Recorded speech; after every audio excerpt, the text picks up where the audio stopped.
Baik, assalamualaikum warahmatullahi wabarakatuh. Untuk pertemuan ke-9, di sini kita membahas tentang fungsi atau function. Fungsi sendiri artinya yaitu blok program untuk melakukan tugas tertentu yang berulang. Nah, fungsi di sini dia dibedakan menjadi dua, ada built-in function dan user-defined function. Biasanya untuk built-in function, di sini fungsi yang sudah ada atau bawaan dari bahasa pemrograman. Contohnya adalah print atau input dan masih banyak lagi. Kemudian kalau user defined function, ini adalah fungsi yang dibuat sendiri, biasanya menggunakan kata kunci atau keyword def. Jadi kalau kita ingin membuat suatu fungsi sendiri itu dideklarasikan terlebih dahulu atau menggunakan kata keyword def. Kemudian fungsi hanya didefinisikan sekali dan dapat digandakan secara berulang. Jadi misalkan kita ingin membuat suatu fungsi, kita cukup definisikan fungsi itu sekali.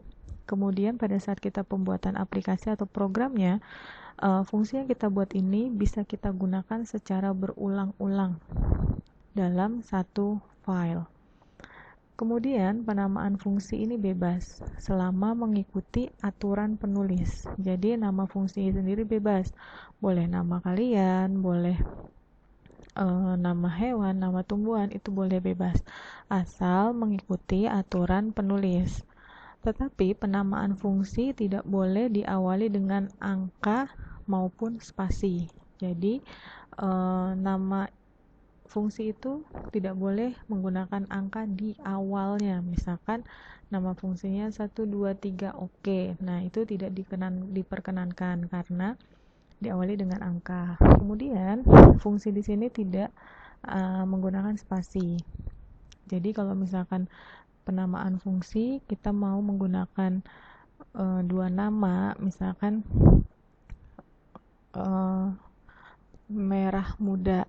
Nah, itu tidak boleh merah spasi muda. Nah, itu nggak boleh untuk nama fungsinya. Tapi kalau mau dipisahkan, itu gunakan underscore merah, underscore muda.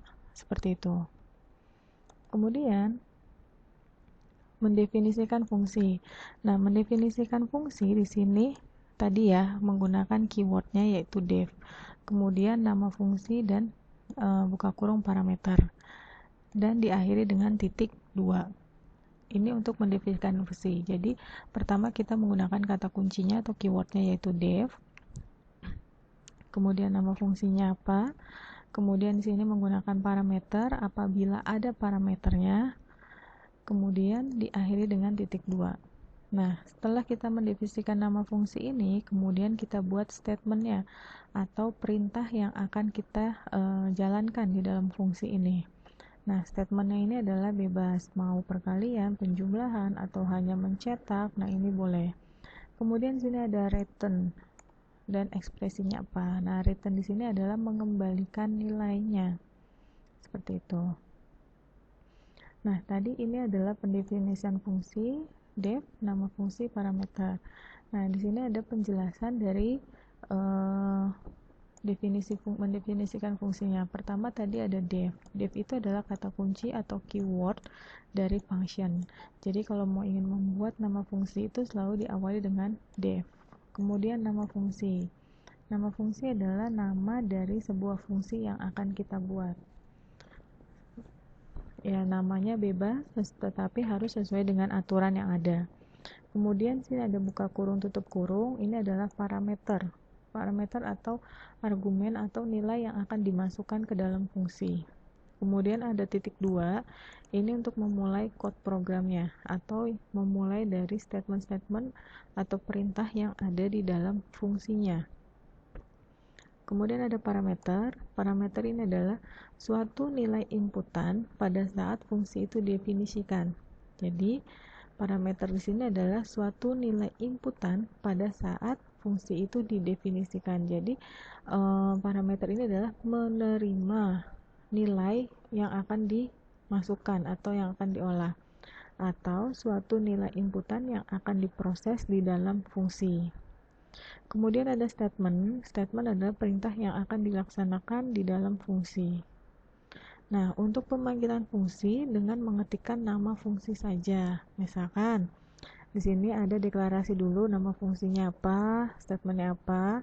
Kemudian di file itu kita ingin memanggil nama fungsinya, cukup panggil nama fungsi buka kurung buka tutup.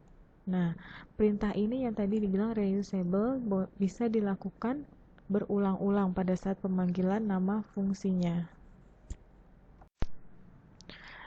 Nah, di sini ada contoh fungsi ya. Di sini ada contoh fungsi. Ini nama fungsinya adalah halo. Ya, kenapa di sini nama fungsinya halo? Karena tadi penamaan fungsinya adalah bebas. Nah, kok kita tahu nama fungsinya halo? Kita lihat di sini karena di depannya ada keyword atau kata kunci yaitu def. Ya. Jadi ini adalah nama fungsinya adalah halo. Kemudian ini parameternya yaitu nama. Kemudian statementnya adalah print hi nama bagaimana kabarnya. Nah, ini Hello City adalah pemanggilan nama fungsinya. Oke, sekarang kita coba untuk masukkan ke visual code-nya ya.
Oke, di sini sudah saya ketikkan di visual code-nya. Di sini ada def.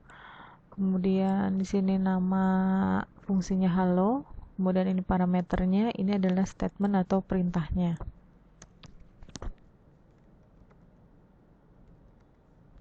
Oke.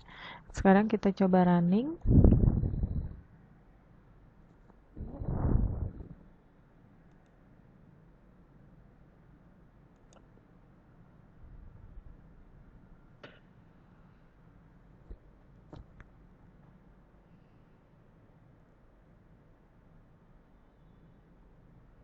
Nah, ini hasilnya. Hai Siti, bagaimana kabarnya?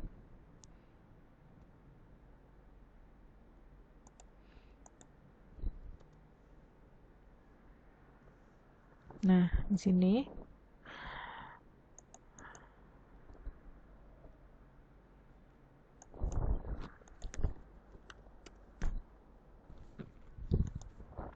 Oke, ini ya hasilnya. Hai Siti, bagaimana kabarnya? Kita lihat di sini. Di sini kita pemanggilan fungsi yaitu halo. Nih ya, kalau kita deketin begini ada keterangan ini namanya function yaitu halo. Nah, di sini berarti kita memanggil fungsinya yaitu tadi namanya halo. Kemudian ini adalah parameter. Parameter itu ada tadi suatu nilai inputan, di mana parameter ini adalah dia menerima nilai dari pengiriman nilai atau dari argumennya. Nah, di sini si parameter ini nama dia menerima nilai isinya adalah Siti. Nah, jadi si nama ini dia menerima inputan nilai yaitu Siti. Kemudian setelah dia memanggil fungsi halo ini, maka perintah atau statement ini akan dieksekusi atau dilaksanakan, yaitu nanti akan tercetak adalah hi. Di sini adalah memanggil nama parameternya yaitu nama. Kemudian kita di sini bagaimana kabarnya. Nah, seperti itu. Kalau misalkan nama fungsinya kita ganti, ini boleh.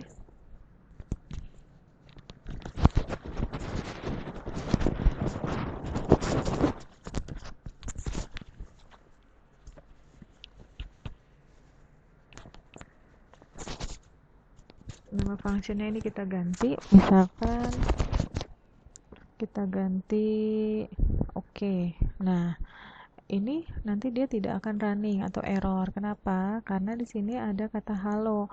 Kalau ini tuh nggak tahu ini tuh apa. Nih, kalau kita lihat di sini, halo is not define ya. Nah, ini halo ini tidak ditemukan. Jadi di sini kita ganti juga nama fungsinya apa? Oke. Nah, kalau kita klik di sini function ada namanya adalah oke. Kemudian kalau parameter yang kita ganti di sini, misalkan apa ya, parameternya misalkan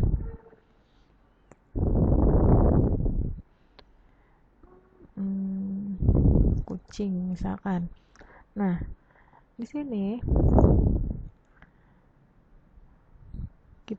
kucing is not found by lens atau parameter kucing any. Nah, di sini kita lihat lagi.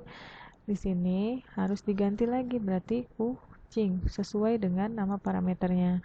Nah, terus bagaimana Bu? Hi-nya bisa diganti nggak? Boleh. Di sini boleh.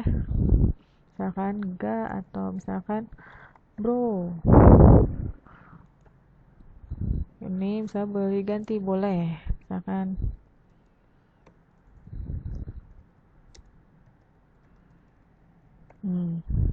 terus isi parameter misalkan saya nggak mau nama Siti, bisa diganti Bu, boleh. Sini boleh, berarti jangan Siti misalkan. Nah, kita coba running. Bro Edo, gimana kabarnya? Nah, ini adalah hasilnya. Jadi nama fungsi ini tadi bebas penamaannya, kemudian nama parameter juga boleh. Kemudian pemanggilannya tadi boleh berulang. Boleh berulang berarti di sini kita bisa lagi panggil. Nah, seperti ini. Misalkan ini ganti nama Ton. Nah, di sini akan berubah lagi nih. Bro Edo gimana kabarnya? Kemudian sini ada Bro Anton gimana kabarnya? Tadi ya, pendefinisian fungsi hanya sekali, tetapi pemakaiannya atau pemanggilan fungsi bisa dilakukan secara berulang. Misalkan kita mau tambahin lagi boleh. Misalkan oke, Budi. Pas kita running ada lagi Budi, Bro Budi gimana kabarnya. Nah, jadi parameter ini adalah suatu nilai inputan ya. Kemudian ini adalah pemanggilan fungsinya, ini adalah nama fungsinya. Nah, di sini ada contoh kedua ya dari fungsi. Di sini kita bisa mendefinisikan fungsi lebih dari satu. Di sini contohnya ada 3 fungsi. Ada nama fungsinya ada sapa 1, kemudian sapa 2, kemudian ada sapa 3. Nah, di sini fungsi ini tidak memiliki nilai parameter. Ya, jadi di sini pada saat pemanggilan fungsi, di sini tidak ada nilainya. Jadi tidak ada nilai yang diberikan ke dalam parameter. Beda dengan yang ini. Kalau yang ini, dia memiliki parameter. Jadi pada saat pemanggilan fungsi, uh, di baris keempat, dia akan mengirimkan nilai ke dalam parameter. Kalau contoh yang kedua, di sini tidak ada nilai parameternya, sehingga pada saat pemanggilan fungsi ini cukup panggil nama fungsinya aja, sapa1, sapa2, sapa3. Nah, hasilnya seperti ini. Sapa1 pada saat kita panggil fungsi sapa1, maka statement yang akan tampil atau perintah yang akan dijalankan yaitu perintah Hai Rati. Kemudian untuk yang sapa kedua yaitu statementnya selamat pagi.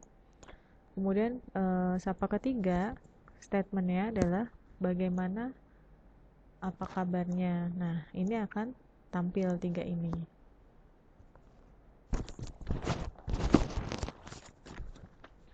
Kemudian di sini ada contoh yang ketiga untuk fungsi. Di sini fungsi yang menggunakan variabel. Di sini menggunakan variabel. Di sini nama fungsinya adalah luas segitiga. Kemudian alasnya 4, tingginya 6. Nah, yang disebut variabel adalah alas dan tinggi. Kenapa di sini kita menggunakan variabel? Karena perintahnya di sini atau statementnya ini ada proses perhitungan luas. Ada luas segitiga yaitu alas dikalikan tinggi dibagi dengan 2. Nah, di sini kita butuh parameter variabel yaitu alas dan tinggi. Kemudian selain alas dan tinggi, variabelnya apa lagi? Yaitu ada luas. Jadi ada 3, alas, tinggi, dan luas. Nah, rumus luas segitiga yaitu alas dikali tinggi dibagi dengan 2. Maka print atau tampilkan luas segitiga adalah luas. Nah, di sini variabel yang kita panggil adalah luas ya, karena kita mau menampilkan luasnya. Tapi kalau di sini variabelnya kita ganti tinggi, maka yang tercetak adalah nilai tingginya. Kemudian ini kita sudah membuat fungsinya. Kemudian pada saat pemanggilannya cukup panggil nama fungsinya aja, luas segitiga. Maka akan tampil luas segitiganya adalah 12,0. Nah, di sini tidak ada nilai parameter. Kenapa? Karena kita sudah mendeklarasikan atau sudah membuat nilai konstanta atau nilai tetapnya. Untuk alas adalah 4, untuk tinggi adalah 6. Misalkan kita ingin membuat fungsi luas segitiga, tetapi nilai alas dan tingginya itu mau kita ubah nilainya. Nah, kalau mau seperti itu, contohnya adalah ini, kita menggunakan parameternya. Di sini def luas segitiga, kemudian parameternya kita buat alas, tinggi, ya. Luas tidak masuk karena luas di sini adalah hasil perhitungan alas dikali tinggi dibagi 2. Nah, kemudian di sini print luas segitiga sama dengan luas. Nah, kita pemanggilan fungsinya di sini luas segitiga nilainya adalah 4,8. Berarti 4 ini akan dikirimkan ke alas, 8 ini akan dikirimkan ke tinggi. Maka hasilnya adalah 16. Nah, kalau misalkan kita ingin mengganti nilai alas dan tinggi, berarti kita ganti di nilai argumennya atau nilai pada saat pemanggilan fungsi, bukan nilai di dalam fungsinya, seperti itu ya. Nah, ini kita bisa coba di visual code-nya. Nah, ini contoh di visual code-nya. Di sini nama variabelnya adalah nama fungsinya adalah luas segitiga. Lihat ya, yang baris ketujuh ini adalah pemanggilan fungsinya. Yang baris pertama ini adalah pendefinisian fungsinya. Kemudian di dalam fungsinya, di sini ada variabel alas dan tinggi dan luas. Kalau kalian dekatkan kursor ke alas, tinggi, luas ini, maka di sini atas ada keterangannya adalah variabel. Kemudian di sini ada perhitungannya alas kali tinggi bagi 2. Kemudian kita cetak, perintahnya adalah luas segitiga adalah luas, maka yang tercetak adalah nilai luasnya alas kali tinggi bagi 2. Oke, kita coba running. Nah, ini adalah hasilnya. Kalau misalkan di sini kita ganti alas, maka yang tercetak adalah 4, karena yang kita panggil adalah variabel alas. Kalau kita ganti di sininya adalah tinggi, maka yang tercetak adalah 6, karena yang kita panggil adalah variabel tinggi. Kemudian kalau kita nggak panggil variabelnya, nggak kita panggil apa-apa variabelnya, gimana? Oke, kita kosongkan, kemudian kita cetak. Nah, maka ya tidak ada isinya, hanya yang tercetak adalah luas segitiga adalah 0. Seperti itu ya. Kemudian untuk pemanggilan fungsinya berarti cukup nama fungsinya luas segitiga buka kurung tutup kurung.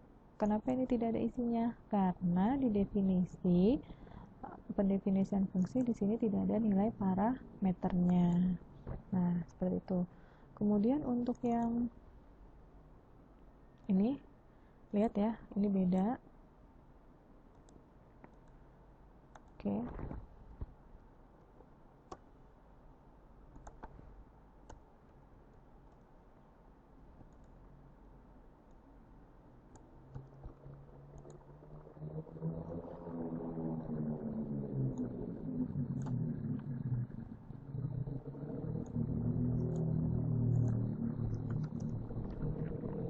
Nah, bisa dilihat di sini ya. Yang atas tadi adalah definisi fungsi yang tidak menggunakan parameter. Kemudian di sini yang kedua adalah definisi fungsi yang menggunakan parameter. Parameternya di sini namanya adalah alas tinggi. Ya, kalau kita lihat kursornya di sini, di sini ada tulisan parameter. Nah, kemudian di sini nilainya ada di baris ke-14, 4,8. Nilainya adalah pada saat pemanggilan luas segitiga. Nah, kalau seperti ini, maaf ya, ini saya komentarin lagi.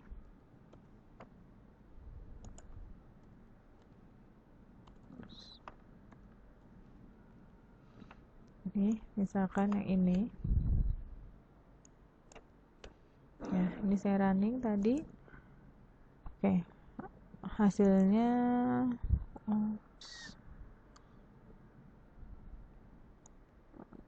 salah. Ini luas ya. Oke, hasilnya adalah 12. Kalau misalkan saya panggil lagi di bawahnya di sini fungsinya, di bawah sini fungsinya saya panggil lagi, maka hasilnya adalah ada 3. Karena tadi kita di sini memanggil fungsi sebanyak 3 dengan nilai yang sama, yaitu 12 12.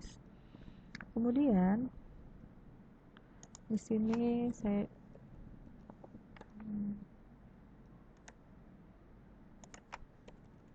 Oke, di sini ada nilai parameternya. Kalau kita running,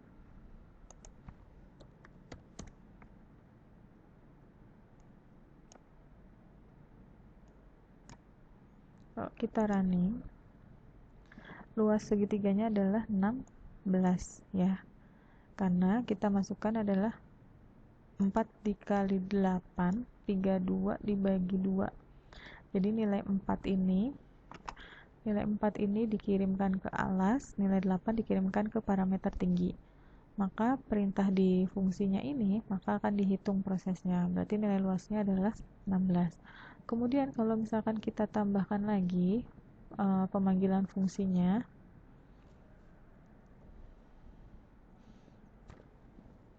sini misalkan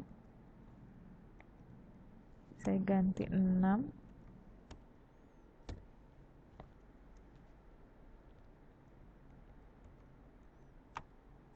Nah, apakah hasilnya akan sama 16? pasti beda hasilnya. Kenapa? Karena nilai yang kita kirimkan ke parameter itu adalah berbeda-beda. Coba kita running. Ya, hasilnya beda ya. Yang pertama hasilnya adalah 16, yang kedua adalah 18, yang ketiga 10. Karena tergantung dari nilai inputannya. Nah, seperti ini.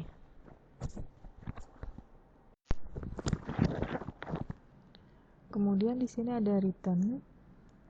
Return ini digunakan untuk keluar dari fungsi dan kembali ke baris selanjutnya selama fungsi itu dipanggil. Pendefinisiannya sama. Ini nama fungsinya, statementnya, kemudian biasanya di bawahnya ada return. Ini contoh returnnya. Kalau lihat di sini, nama fungsinya adalah luas segitiga. Kemudian parameternya adalah alas dan tinggi. Kemudian rumusnya adalah luas alas dikali tinggi dibagi 2. Return luas. Nah, di sini tadi return untuk keluar dari fungsi dan kembali ke baris selanjutnya selama fungsi itu dipanggil. Jadi, di sini ada return luas, nanti dia akan mengembalikan nilainya. Nah, di file Python-nya di sini ada variabel a sama dengan luas segitiga 4,8.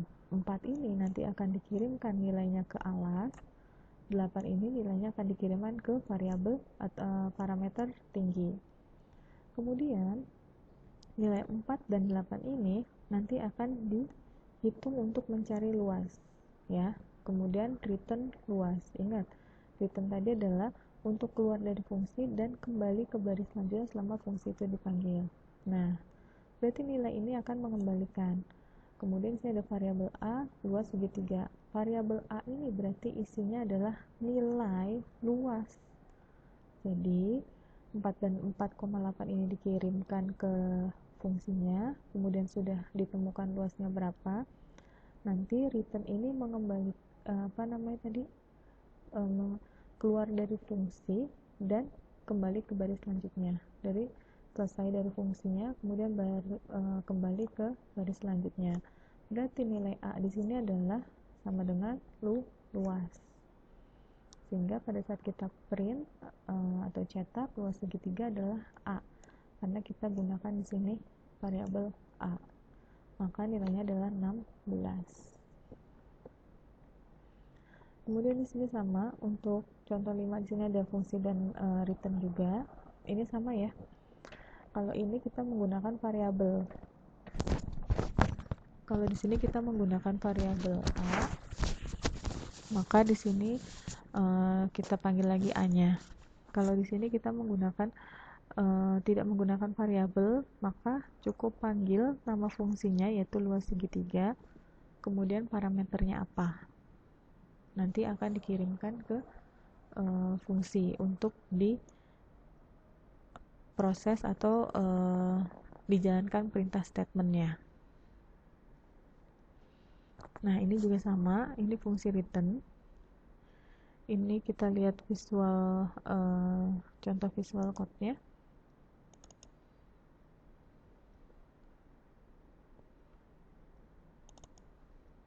Oke, ini contohnya.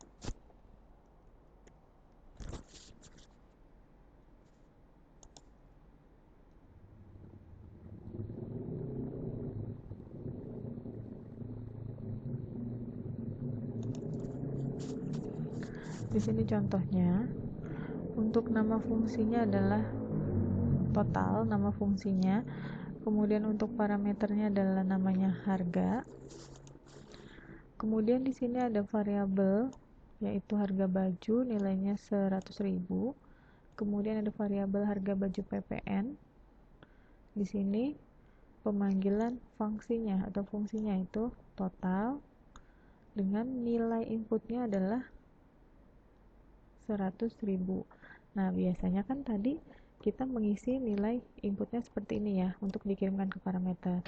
Tetapi selain menggunakan angka ini langsung, kita juga bisa menggunakan variabel yaitu harga baju. Berarti nilai parameternya adalah 100.000. Nah, nanti nilai ini akan dikirimkan ke dalam fungsi total. Berarti 100.000. 100.000 ditambah 100.000 dikali 10%, maka kita panggil variabelnya itu harga baju PPN. Sekarang kita lihat. Nah, harganya adalah 110.000.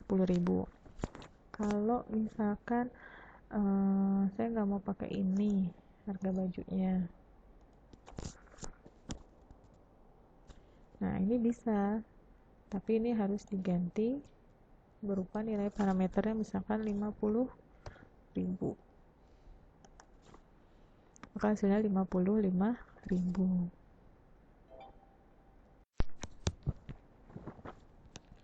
Baik, di sini ada argumen. Argumen adalah sebutan untuk nilai inputan pada saat fungsi itu dipanggil. Parameter dan argumen hampir sama, yaitu nilai inputan yang membedakan hanya pada tempat pembuatan nama. Parameter lebih ke nilai inputan pada saat pendefinisian fungsi, argumen lebih nilai inputan pada saat pemanggilan fungsi. Jadi, parameter itu nilai inputan pada saat pendefinisian fungsi, kalau argumen adalah pada saat pemanggilan fungsi. Nilai argumen akan diinput ke dalam parameter. Bentuk umum dari argumen adalah ini ada nama fungsinya, ini parameter, kemudian ada pemanggilan fungsi, ini argumen. Jadi dari tadi pada saat penghitungan luas segitiga itu kan ada pengiriman nilai ya, kayak misalkan luas segitiga 4,8. Nah, 4,8 itu ternyata adalah argumen. Ya. Kalau kita lihat di sini, argumen itu yang memberi nilai, parameter itu yang menerima nilai. Ya, argumen itu yang memberi nilai ke parameter, kalau parameter itu adalah yang menerima nilai dari argumen. Di sini ada contohnya tadi ya, sudah saya contohkan ini. Nah, ini. Jadi di sini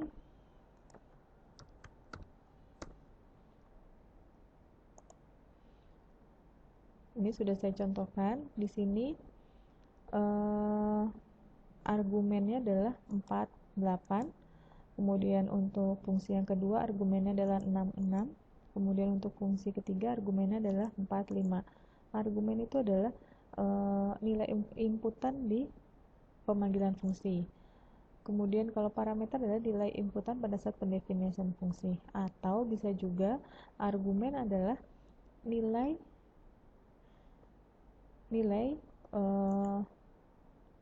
inputan untuk parameter atau nilai yang diberikan ke parameter. Kalau parameter adalah menerima nilai dari argumen, ya. Kemudian di sini argumen itu ada 4, ada argumen wajib, required argument, kemudian atau argumen kata kunci atau keyword argumen, kemudian ada default argumen dan arbitrary argumen. Argumen wajib, di sini argumen harus memiliki nilai. Jika tidak, maka terjadi error. Nilai yang dimasukkan juga harus berurutan. Misalkan di sini ada nama fungsinya halo, parameternya nama dan umur. Pada saat pemanggilan fungsi, di sini ada argumen satunya Rati, argumen 2-nya 18. Nah, kenapa di sini dibilang harus urut? Jika tidak, maka nilainya tidak akan sesuai. Iya, karena coba kita lihat contohnya dulu ya.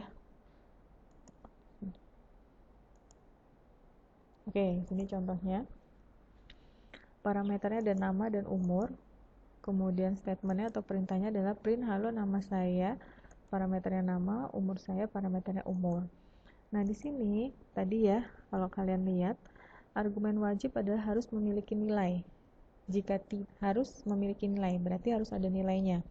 Jika tidak, maka terjadi error. Berarti kalau ada yang kosong nilainya, maka terjadi error. Kemudian nilai yang dimasukkan harus memiliki urutan. Baik. Sekarang kita lihat di sini, parameternya ada 2, nama dan umur. Otomatis untuk argumennya juga harus ada 2, argumen 1 dan argumen 2. Nah, tadi adalah argumen wajib adalah tidak boleh kosong. Misalkan kalau kita di sini hanya mengisi 1, maka kalau kita running, error. halo missing satu required positional argumen umur, ya.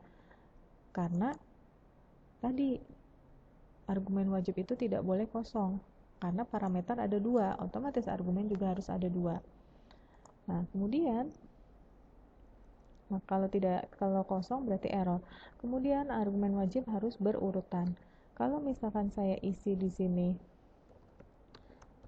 umur dulu baru nama, maka pada saat saya running tidak error, tetapi isinya kebalik. Halo, nama saya 18, umur saya Ratih. Nah, ini yang disebut tadi argumen wajib. Jadi harus berurutan sesuai dengan parameternya atau kebutuhannya. Berarti kalau misalkan kita argumennya kebalik, maka hasilnya juga nanti akan tidak sesuai. Maka di sini harusnya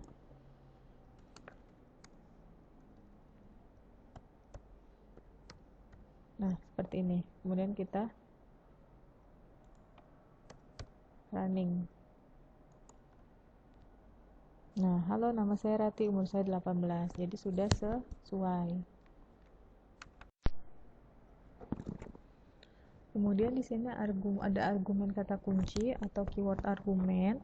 Di sini pemanggilan fungsi ketika menggunakan keyword argumen, maka fungsi akan menentukan argumen dari parameternya, dapat mengabaikan urutan argumen. Nah, kalau dilihat di sini bedanya dengan argumen wajib tadi adalah pada saat pemanggilan fungsinya ini, di sini kita sertakan nama parameternya. Jadi walaupun kita tulisnya terbalik, umur dulu baru nama, hasilnya tetap sama.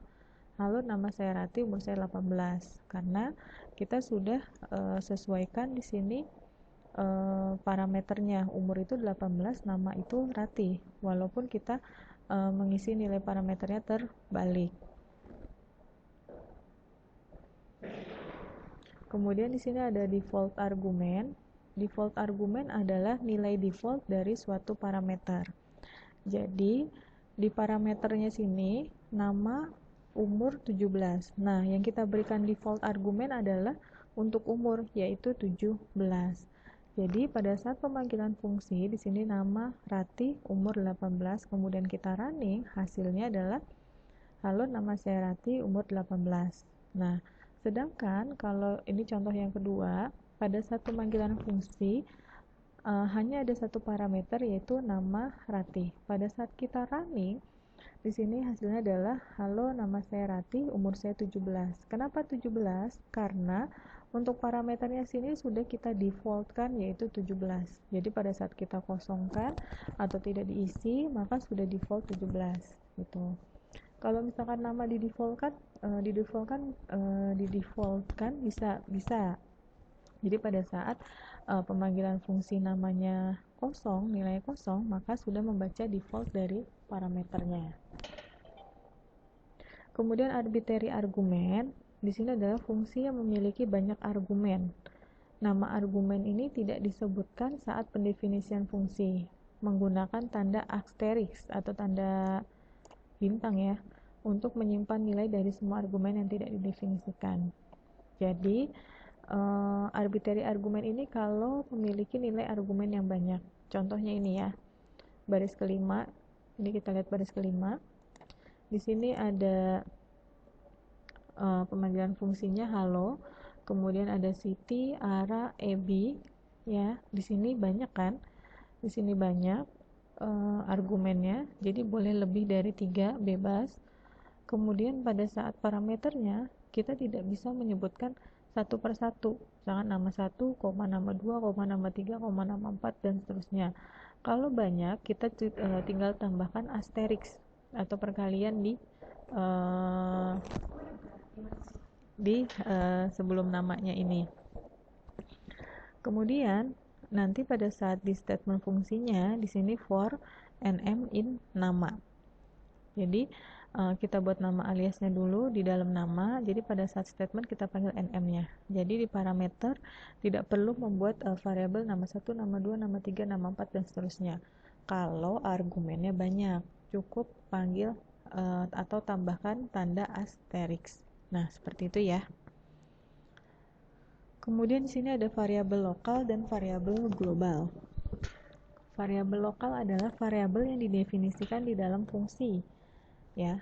Variabel yang didefinisikan di dalam fungsi dan hanya bisa diakses di dalam fungsi. Kalau variabel global, variabel yang didefinisikan di luar fungsi dan dapat diakses di seluruh tempat. Lokal berarti hanya di dalam fungsi dan hanya bisa digunakan oleh fungsi itu sendiri. Global berarti di luar dari fungsi dan dapat digunakan oleh seluruh atau semuanya. Nah, kalau dilihat di sini, contohnya di sini ada total, kemudian di baris kedua ada total, di baris ke-6 ada total. Nah, yang disebut variabel lokal adalah total yang di dalam fungsi. Kita coba contohnya.